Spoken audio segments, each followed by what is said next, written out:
तो पहला ऑपरेटर्स था हमारे पास चैन, ठीक है। और आज का जो ऑपरेटर्स है उसके आगे हम लोगों ने पीछे पड़ा था चैन, आज उसके आगे हम लोग स्टार्ट करेंगे। और जो आज हमारा चैन के बाद जो ऑपरेटर्स है वो कौन सा ऑपरेटर है? रेंजिंग रॉड, ठीक है।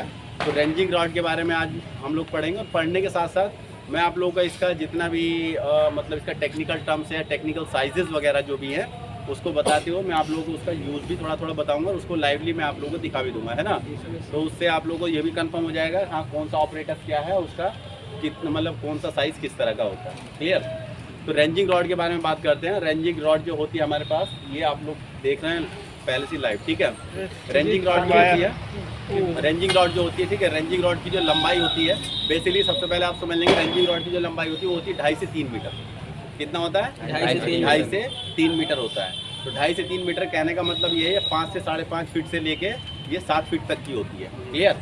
और इसमें होता क्या है, इसको हमेशा इतना क्यों बनाया जाता है? इसको ये सोच के बनाया जाता है कि कोई व्यक्ति मैक्सिमम कितना लंबा हो सकता है, जो सर्वेयर है जिसको सर्वेइंग करनी है वो कितना लंबा मैक्सिमम हो सकता है। तो मैक्सिमम आप लोग पता 6 साढ़े 6 फीट, तो इसलिए उस व्यक्ति से थोड़ा लंबा बनाया जाता है।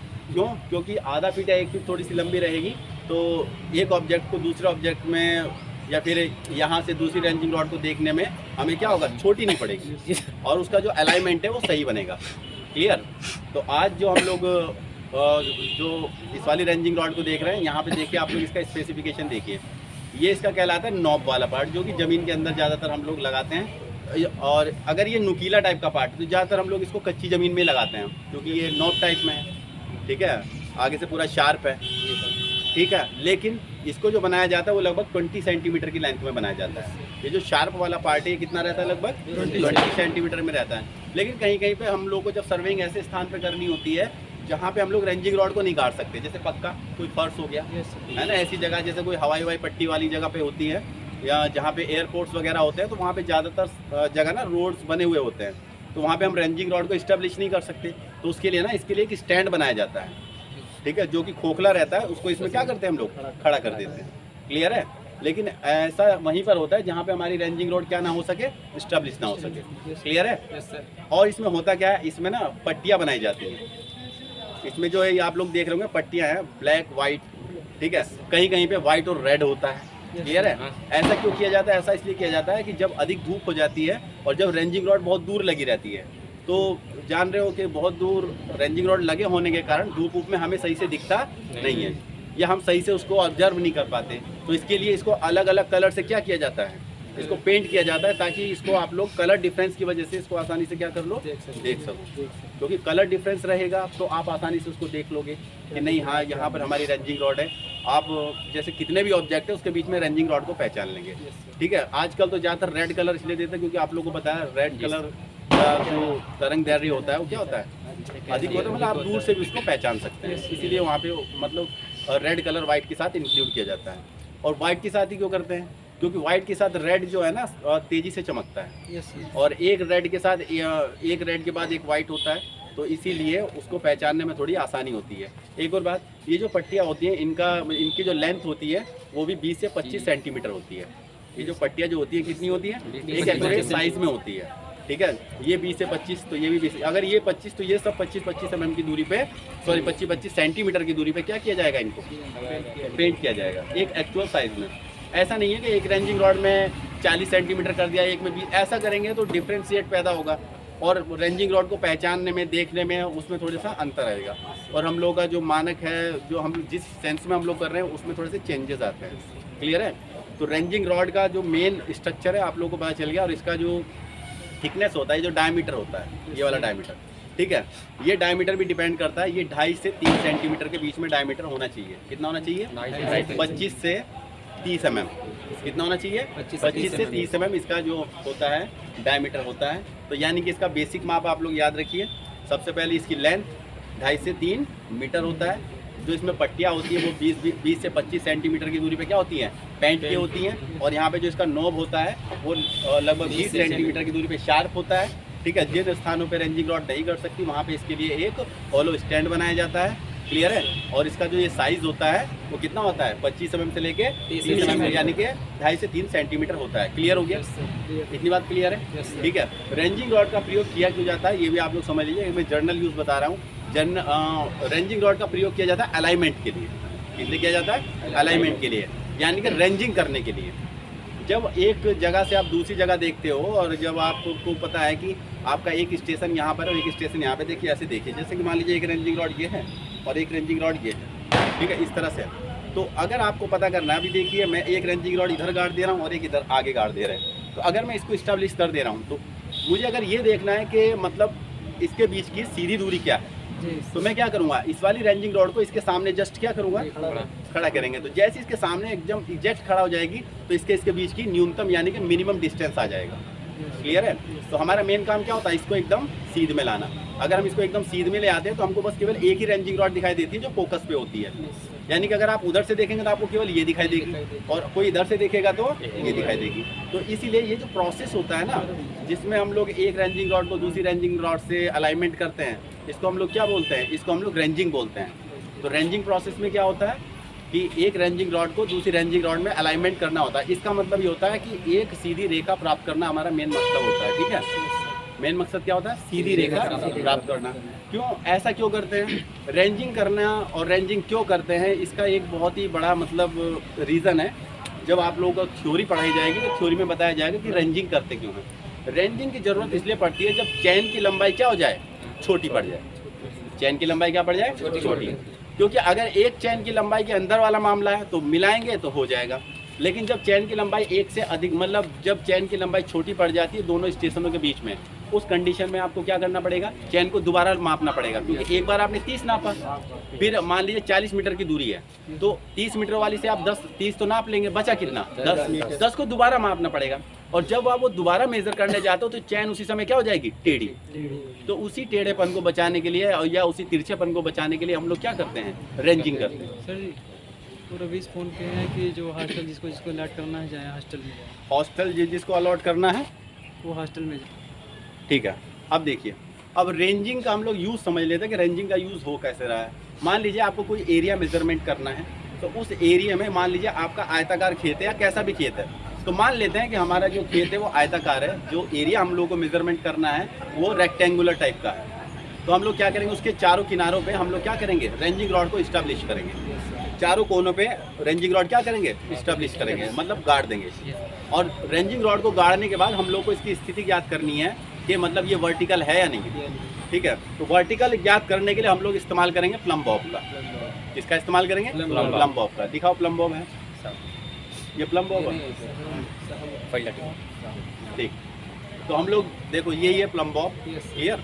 इसको हम लोग प्लम बॉब बोलते हैं और इसको अपनी जो सिंपल लैंग्वेज है जो हिंदी में हम लोग इसको साहुल कहते हैं, ठीक है। क्या कहते हैं इसको, साहुल, ठीक है।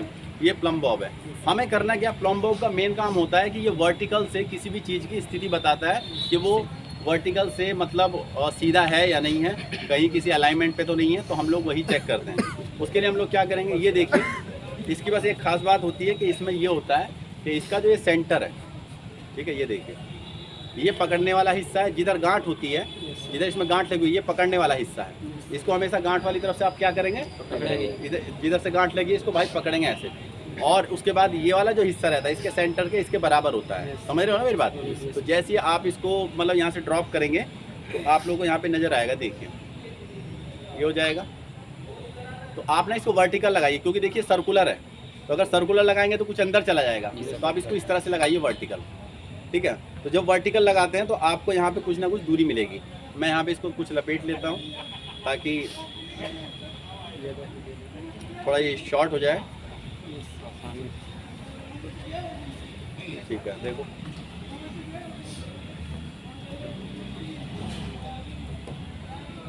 तो हम लोग इसको यहाँ पे लगा लेंगे, मतलब इसको इसके साथ चिपकाना है, ठीक है। जैसे ही चिपकाएंगे तो हम लोगों को देखना है कि ये देखिए इस पर एकदम टच है, एकदम टच नहीं होना चाहिए। तो हम लोग क्या करेंगे, रेंजिंग रॉड को थोड़ा तिरछा करेंगे। देखिए अब ज़्यादा तिरछा करेंगे तो क्या होगा, दूर हो जाएगा। तो इसीलिए आपको इसको ऐसे रखना है कि जैसे एक हेयर होता है ना, उसके बराबर बस गैप रहे। ठीक है। अगर उसके बराबर गैप रहेगा इसका मतलब ये क्या, ये वर्टिकल कंडीशन में है। ऐसा इसलिए करते हैं ताकि आप चारों स्टेशन पे जो रेंजिंग रॉड आपने स्टैब्लिश की हैं उनको आपको इसी तरह से खड़ा करना है ताकि वो सीधी खड़ी रहे।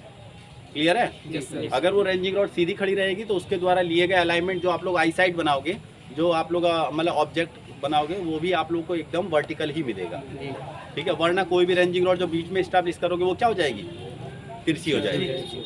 और तिरछी होने नहीं देना, क्योंकि तिरछा होगा तो हमारा अलाइनमेंट भी क्या होगा, तिरछा होगा।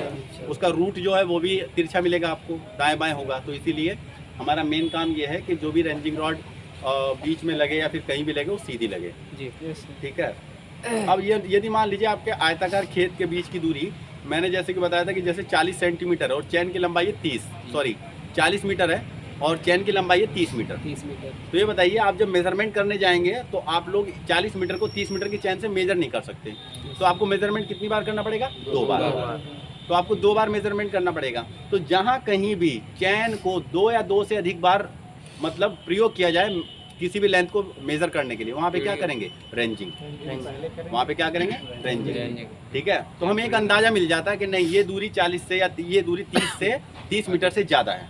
तो जैसे हमें पता चल जाएगा ये 30 मीटर से ज़्यादा है, तुरंत हम लोग क्या कर देंगे, रेंजिंग।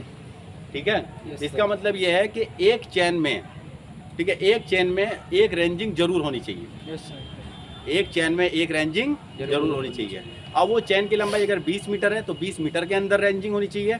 अगर वो 30 मीटर की चैन है तो 30 मीटर के अंदर रेंजिंग होनी चाहिए। और रेंजिंग का क्या मतलब होता है, रेंजिंग का मतलब होता है कि दोनों मुख्य स्टेशनों के बीच, एक और बात, जो आप लोग प्लॉट पे चारों तरफ रेंजिंग रॉड स्टैब्लिश कर देंगे, गाड़ देंगे, उनको मेन स्टेशन कहते हैं। क्या बोलते हैं उनको, मेन स्टेशन। यानी कि चारों किनारों पे गाड़ी हुई जो रॉड होती है उसको बोलते हैं मेन स्टेशन। ठीक है। और मान लीजिए किन्हीं भी 2 जैसे, तो चारों किनारे हो गए, तो जैसे मान लीजिए A B C D, तो 4 कोने हो जाएंगे। तो मान लीजिए A से B आप लोग मेजरमेंट कर रहे हैं, तो A से B के बीच में जो भी आप लोग मतलब रेंजिंग रॉड आप लगाओगे या फिर जो भी स्टेशन आप बनाओगे, जैसे 30 मीटर की दूरी पे बना रहे हो या 28 मीटर या जितने मीटर की दूरी पे भी आप लोग स्टेशन बना रहे हो, उनको सब स्टेशन बोलेंगे। सब स्टेशन क्या बोलेंगे उनको, सब स्टेशन। मेन स्टेशन को हमेशा ट्राइंगल से दिखाते हैं, सब स्टेशन को हमेशा सर्कुलर से दिखाते हैं। किससे दिखाते हैं, सर्कुलर से। यानी कि जैसे स्टेशन का नाम है ABCD, क्या नाम है स्टेशन का, ABCD। तो capital A, capital B, capital C, capital D। तो कैपिटल ABCD लिखेंगे और उसको किसके अंदर बंद करेंगे, त्रिभुज के। A लिखा उसको त्रिभुज के अंदर बंद कर दिया। तो यदि कहीं भी A लिखा हुआ त्रिभुज के अंदर बंद है तो इसका मतलब वो क्या है, मेन स्टेशन। ठीक है। और जो सब स्टेशन उनको स्मॉल लेटर से लिखते हैं, ठीक है, और उसको सर्कुलर में बंद करते हैं, मतलब एक सर्किल में बंद करते हैं। अगर लिखा है स्मॉल a, इसका मतलब ये है कि वो क्या है, सब स्टेशन। क्लियर है। तो सब स्टेशन, मेन स्टेशन कैसे दिखाएंगे, किससे प्रदर्शित करेंगे, ये कुछ बात समझ में आई नहीं आई। ये साहुल है जो कि मैंने बता दिया, इसका मेन काम है वर्टिकल, मतलब जो आप लोगों का अलाइनमेंट है उसको स्थापित करना। रेंजिंग रॉड पूरा बता दिए हैं। उसके बाद अगला ऑब्जेक्ट आप लोगों का क्या आता है, ऑफसेट रॉड। ठीक है। ऑफसेट रॉड दरअसल हमारे पास है नहीं, लेकिन ऑफसेट रॉड में आप लोगों को समझा देता हूँ। Offset rod same to same ranging rod की तरह होती है, सेम टू सेम।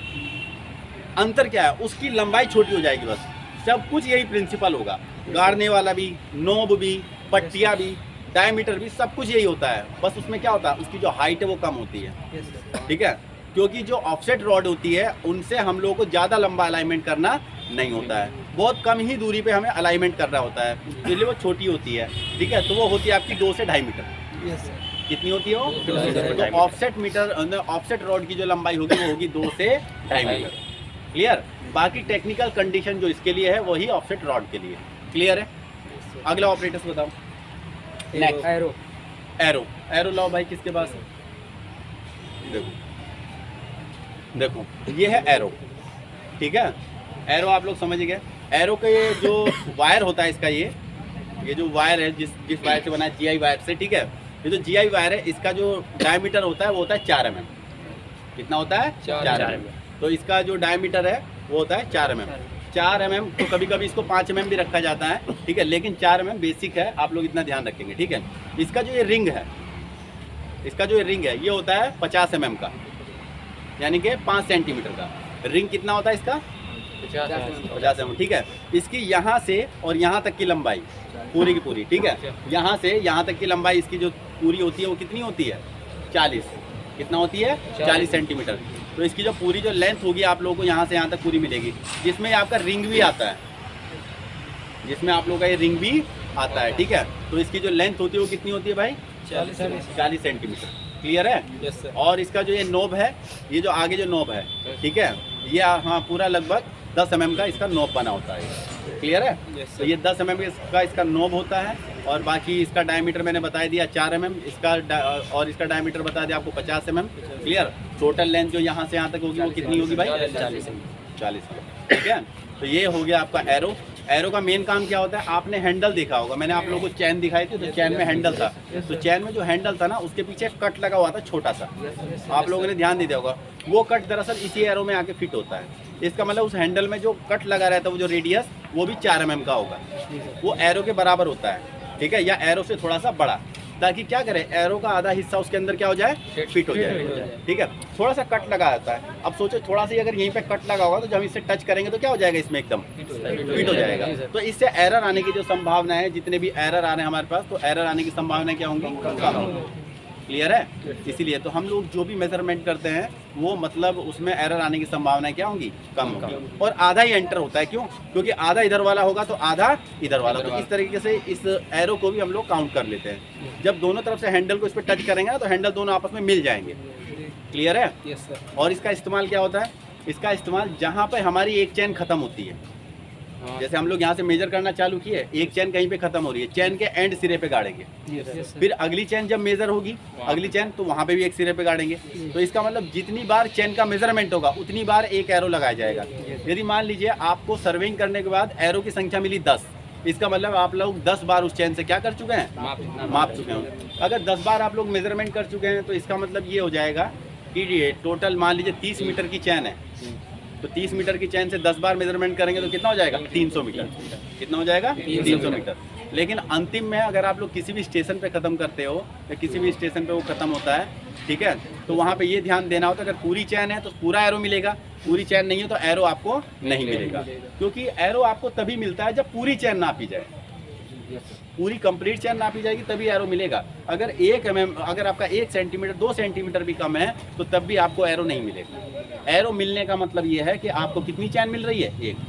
तो जो आप लोगों का मतलब फॉलोअर है और जो सर्वेयर है, ठीक है, तो जितना भी ये मतलब उसके क्या बोलते हैं सर्वेयर के हाथ में होगा, जितने भी ये सर्वेयर के हाथ में होगा उतना ही समझ लो उसने चैन का मेजरमेंट क्या कर चुका है, वो कर चुका है, क्लियर है। तो ये काम है एरो का, क्लियर, जो कि GI वायर से बना होता है, और इसका साइज वाइज वगैरह मैंने आप लोगों को बता ही दिया। तो ये एक बहुत इंपॉर्टेंट इक्विपमेंट है, ठीक है। उसके बाद अगला ऑपरेटर्स बताओ, पैग्स बताओ। हाँ, पैग्स होता है यानी कि खूंटी, जो कि लकड़ी की बनाई जाती है बेसिकली, ठीक है।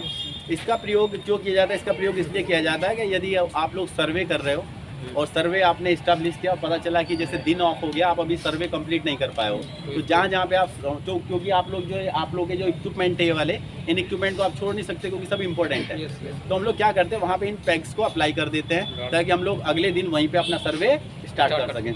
या फिर मान लीजिए कि कोई कंस्ट्रक्शन होने जा रहा है और आप सर्वे कर चुके हैं, तो आप वहाँ पे इन पैग्स को अप्लाई करके छोड़ देते हैं, और फिर जो भी ओनर है उसको बता देते हैं कि जहाँ जहाँ तक आपकी ज़मीन है हमने वहाँ पे क्या अप्लाई कर दी, पैग्स अप्लाई कर दी, यानी कि खूंटियाँ अप्लाई कर दी हैं, वहीं से वहाँ तक आपकी ज़मीन। तो यानी कि एक तरह से निशानी मतलब निशान लगाने के लिए, मार्क लगाने के लिए इसका प्रयोग किया जाता है।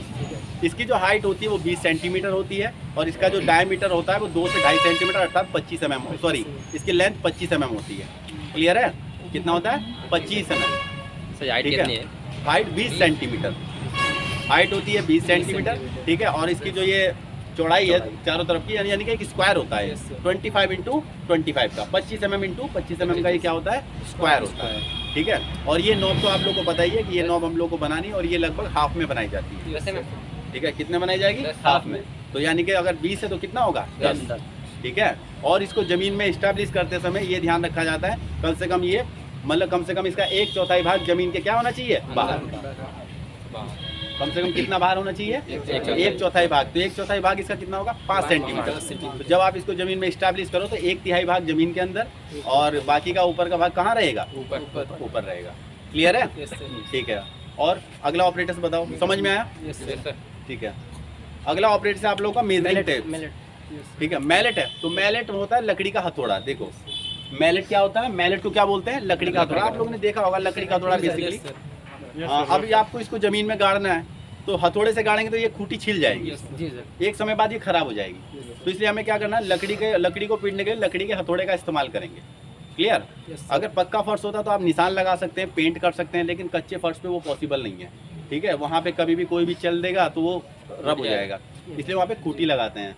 तो इस लकड़ी को तो मतलब ज़मीन में लगाने के लिए, इसको उसमें एंटर कराने के लिए हम लोग लकड़ी के हथौड़े का इस्तेमाल करते हैं, उसी को हम लोग मैलेट बोलते हैं। ठीक है, समझ में आ रहा नहीं आ रहा? अब बात करेंगे हम लोग इसकी मेजरिंग टेप की।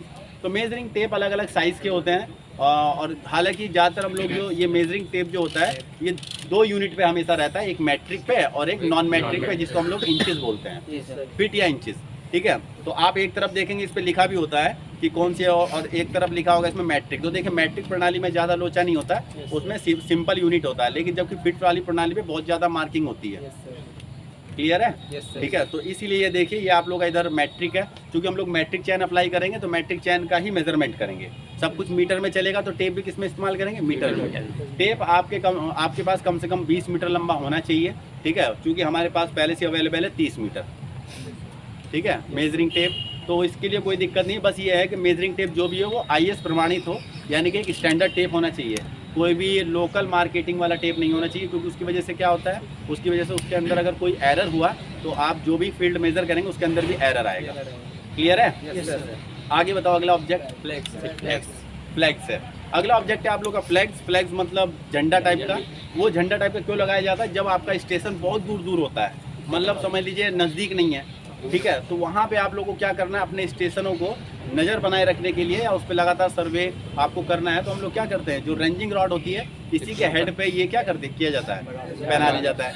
इसको इसके ऊपर पहनाने से, और अलग अलग कलर आप पहना दोगे तो इससे ये हो जाएगा कि आपका red station, blue station, green station, इस तरह की अलग अलग कलर की झंडी ले लेते हैं, तो आप उसको उसके कलर के नाम से भी उसको बुला सकते हैं।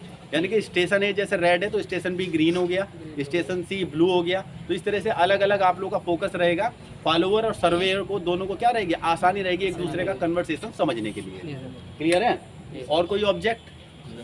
लगभग सभी हो गया। ठीक है, उसके बाद एक खास ऑपरेटर्स बच जाता है जिसका नाम है cross stop. Most important object है। ठीक है, क्रॉस स्टॉप जो होता है ये डिवाइस बहुत ही मतलब अलग है। दरअसल होता क्या है कि जैसे आप लोग जब सीधा सर्वे करते हो, मतलब जब आप लोग सीधा सर्वेइंग करते हो तो सीधा सर्वे करते समय हमेशा ये प्रॉब्लम आती है कि अगर कहीं पे कोई ऑफसेट है, ऑफसेट का मतलब मैंने बताया था, ऑफसेट का मतलब होता है खसका। तो उसमें होता है कि जैसे हम लोग कैसे पता करेंगे, मान लीजिए आपने मेजर किया और बाढ़ आ गई तो आप अपनी ज़मीन को वापस कैसे लेंगे? तो मैंने बताया था इसके लिए ऑफसेट लेना जरूरी है। मतलब अड़ोस पड़ोस की जगह को अपनी चैन के साथ, जो हमने चैन मेजर की है या जो डिस्टेंस मेजर किया है उसकी भी दूरी लेना जरूरी है। और उन दूरी को कैसे लेते हैं? परपेंडिकुलर। कैसे लेते हैं? कोशिश करें कि परपेंडिकुलर ही मिले। अगर ज़्यादा दिक्कत है तो फिर आप लोग 45 डिग्री पे ले लें, लेकिन 45 डिग्री को मेजर करना फिर निकालना थोड़ा सा क्या आएगा, आपको दिक्कत आएगा। तो इसीलिए आप लोग परपेंडिकुलर लेने की कोशिश करें। अब वो परपेंडिकुलर कैसे आप लोग देखें कि वो परपेंडिकुलर है या नहीं है या किस जगह है, तो इसके लिए क्रॉस स्टॉप का इस्तेमाल किया जाता है। क्रॉस स्टॉप की एक खास बात यह है कि जब मैं इसमें यहाँ से देखता हूँ, तो जब मैं इसको यहाँ से देखता हूँ या फिर मैं इस जगह से देखता हूँ, इस जगह से, अगर मैं इस जगह से नीचे वाले शीशे को देखता हूँ तो मैं यहाँ से अपनी देखूंगा रेंजिंग रॉड को। मैं यहाँ से किसको देख रहा हूँ? लेकिन अपनी नज़र को मैं नीचे करके इसके अंदर जो शीशा लगा है, जैसे मैं नीचे वाले शीशे के देखूंगा तो तुरंत ये कितने डिग्री दूरी दिखाएगा? 90 डिग्री की बाईं तरफ। अगर मुझे दाईं तरफ का देखना है तो मैं इसका ये चेहरा, ओपन वाला चेहरा किधर करूँगा? इधर। तो जैसे कि मान लीजिए कि ये रेंजिंग रॉड इधर खड़ी है, ठीक है, और मुझे इधर से क्या करना है, मतलब इस स्क्रीन को देखते हुए मुझे ये भी देखना है कि रेंजिंग रॉड इधर कहाँ है या परपेंडिकुलर है या नहीं है। तो जिस जगह होगी और वहीं से हम लोग क्या करेंगे, गिराएंगे, यहीं से प्लम बॉब गिरा देंगे नीचे। क्या गिराएंगे? यहीं से जैसे प्लम बॉब गिराएंगे तो प्लम बॉब जाके किस पे गिरेगा? चैन पे। तो मार्किंग हो जाएगा कि ये रेंजिंग रॉड इसी के सामने 90 डिग्री पर है, क्योंकि ये किस चीज़ को बताता है? चैन के अक्रॉस परपेंडिकुलर डिस्टेंस साइड वाली ऑब्जेक्ट का। जितने भी साइड में ऑब्जेक्ट है, चाहे वो राइट में है चाहे लेफ्ट में है, अगर आपको राइट में देखना है तो इस ओपन वाले सिरे को राइट में रखिए, अगर आपको लेफ्ट में देखना है तो ओपन वाले सिरे को लेफ्ट में रखिए। और जो सामने रेंजिंग रॉड लगी है ताकि गलत ना हो, तो उसको कहाँ से देखेंगे? ये जो छिद्र आप लोग देख रहे हो, इन छिद्र में से इधर से देखते हो आर पार देखोगे, और उसको देखते हुए आपको नीचे भी देखना है जो शीशा लगा है। जी सर। ठीक है। तो उसकी वजह से क्या होगा, जैसे ही आप मेजर करोगे तो नीचे वाले शीशे को भी देखना है, क्योंकि अंदर दोनों साइड इधर और इधर क्या लगे हैं, शीशे लगे हैं। जैसे ही आप शीशे को देखोगे तो आपको पता चलेगा कि हाँ इधर लेफ्ट में कौन है, राइट में कौन है। तो अगर मैं इधर से देखता हूँ सामने वाले ऑब्जेक्ट को देखते हुए, ठीक है, तो सामने वाले ऑब्जेक्ट को देखते हुए मुझे रंजिंग रॉड यहाँ पे एकदम साफ साफ नजर आएगी, ये दूर तक दिख जाएगा। क्लियर है। अगर आपको ज़्यादा और उसको मतलब ज़्यादा हाईलाइट करना है तो एक बंदे को वहाँ पे कोई एक ऑब्जेक्ट लेके खड़ा कर दीजिए, ताकि आपको स्पेशल पहचान हो जाए, ताकि हाँ वहाँ पर वो बंदा है या नहीं। ठीक है, तो इस तरह से हम लोग क्या कर सकते हैं, परपेंडिकुलर चीज़ों को आसानी से मेजर कर सकते हैं कि हाँ इसका ऑफसेट क्या है और इसका बाकी का अलाइनमेंट क्या है। क्लियर है। तो इस तरह से लेते हैं ऑफसेट। तो इसको बोलते हैं क्रॉस स्टाफ। क्रॉस का मतलब ये होता है जो क्या करे, परपेंडिकुलर डिस्टेंस को मेजर कर दे, यानी कि परपेंडिकुलर डायरेक्शन हम लोग को दे दे, उसी को हम लोग क्रॉस स्टाफ बोलते हैं। क्लियर है। तो ये हो गया पूरा ऑपरेटर्स का इंट्रोडक्शन। इसके बाद हम लोग करेंगे, जब आप लोगों की नेक्स्ट क्लास होगी तो उसमें हम लोग करेंगे क्या, पूरा सर्वेइंग का प्रैक्टिकल करेंगे, जिसको चैन सर्वेइंग बोलते हैं, और इसमें हम लोग लीनियर मेजरमेंट करेंगे। ठीक है, उससे पहले आप लोगों को एक थ्योरी वाली क्लास थोड़ी सी समझानी पड़ेगी। ठीक है, उसके बाद आप लोग उसमें आसानी से क्या कर सकते हो, प्रैक्टिकल। तो मैं 10 मिनट आप लोगों को थ्योरी वाली क्लास पढ़ाऊंगा, उसके बाद आपको क्या कराएंगे, इसका सीधा प्रैक्टिकल। क्लियर है। Yes sir. समझ में आया। Yes sir. तो चलो ठीक है, इतना आप लोगों का हो गया।